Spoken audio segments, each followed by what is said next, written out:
2005 model Honda civic हमारे पास आई है जी, Japanese फीरियो variant है और मुकम्मल गाड़ी है फ्रंट बम्पर से लेकर रेयर बम्पर तक, जिसमें सबसे पहले हमारे पास जी नोज़ कट है। नोज़ कट में एसी कंडेंसर, रेडिएटर, फ्रंट जारी, फोक लाइट्स और क्रोम ग्रिल है। इसके साथ ही हमारे पास ये बम्पर भी हैं। इसका बम्पर है कंप्लीट डिग्गी है, लॉक लाइट्स के साथ क्रोम पट्टी इसके ऊपर लगी हुई है। दरवाज़ों में डोर कार्ड्स मुकम्मल हैं और ये साइड मिरर सन वाइजर्स के साथ हैं। दरवाज़ों की रबड़े भी इसमें हैं और ये वाले जो हैं ये जैपनीज़ है, ये वो प्लास्टिक वाले नहीं है जो पाकिस्तान में मिलते हैं। साइड मिरर्स भी मुकम्मल हैं। ये दूसरी सिल्वर गाड़ी है जो कि जिसका फ्रंट नोज़ कट ये पड़ा हुआ है जी।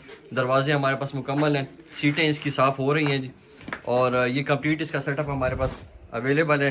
साथ साथ हमारे पास इसकी परचून लॉट भी है। परचून लॉट में जो है इसकी हेड लाइट्स भी हैं, बैक लाइट्स भी हैं। स्टीयरिंग हमारे पास है, एसी वेंट्स हैं जिसमें टेप भी लगा हुआ है, हैंड ब्रेक भी है और गियर नॉब भी है।